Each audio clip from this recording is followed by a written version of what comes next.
Hello, you're watching Shalom World News. I'm Rory McLennan coming to you from Glasgow, Scotland. Here are the latest headlines from around the world.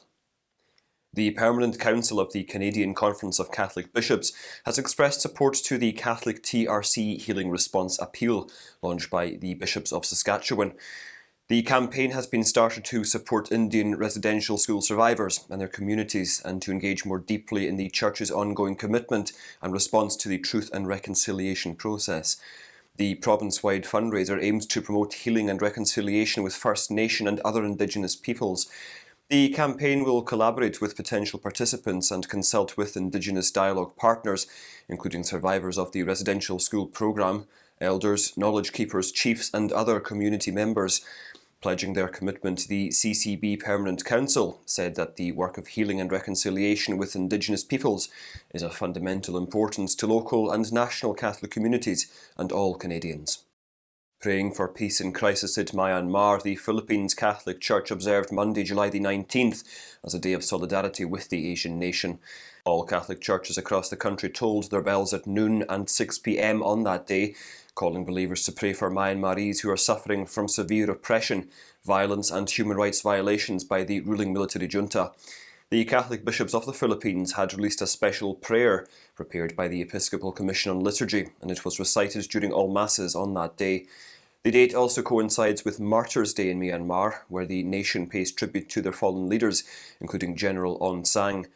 Earlier on May the 30th, the Filipino Catholic Church had offered Holy Mass for peace in Myanmar. In the wake of Pope Francis issuing a motu proprio restricting the wider use of the 1962 Roman Missal, USCCB President Archbishop Jose Gomez has released a statement. In it, he has welcomed the Holy Father's efforts to promote unity in the Roman Rite.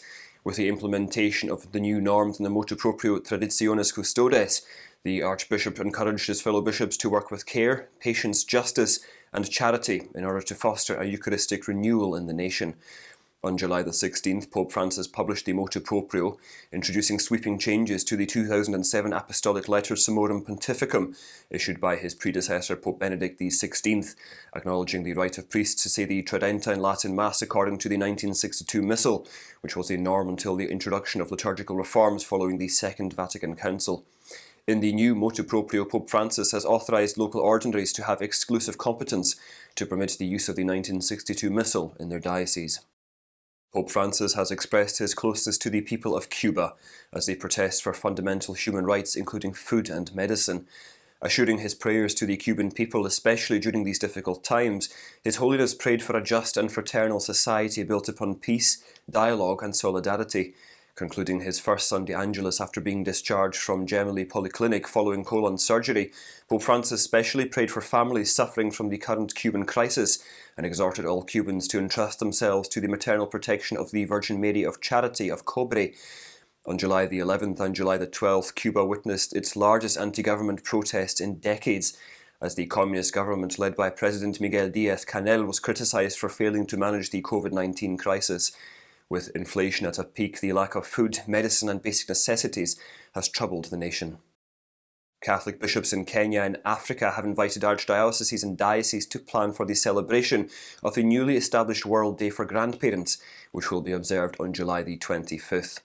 The Holy Father Pope Francis had established the Day for Grandparents on January the 31st of this year. The Episcopal body's commission for pastoral and lay apostolate was assigned by Archbishop Martin Kivuva Musonde of Mombasa to work in cooperation with the Vatican's Dicastery for Laity, Family and Life. The bishops said elderly people face the risk of isolation and loneliness, adding that the COVID-19 pandemic has made the aged more vulnerable. Pope Francis had invited believers to care for the elderly by going to them with a smile on their faces and the gospel in hand. Abductions for ransom are on the rise in Nigeria, and the latest incident involves the kidnapping of 60 people in the West African country. Gunmen on motorbikes swooped down on 5 villages in Zamfara state in northwestern Nigeria on Friday, killing a village leader and abducting several people. Witnesses said almost 70 gunmen came on motorbikes and targeted schools, and also fired a rocket that hit the house of a senior district head of the local council.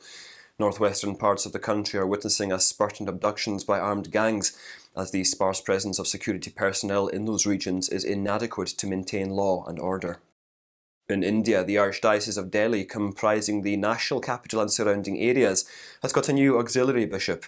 Father Deepak Valerian Tauro from the Diocese of Muzaffarpur was appointed as the auxiliary bishop of Delhi by Pope Francis on July the 16th.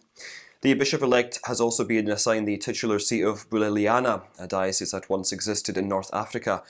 Father Tauro was serving as rector of St Albert's College in Uttarakhand in North India. The Delhi Archdiocese belonging to the Latin Rite was established on June the 4th in 1959 and is currently headed by Archbishop Anil Couto. It has a Catholic population of about 100,000 believers spread across 61 parishes, and there are 132 diocesan priests, 157 priests and 413 women religious in the Archdiocese. And those are your latest headlines. Do join us again tomorrow. In the meantime, you can visit swnews.org for more updates. Shalom.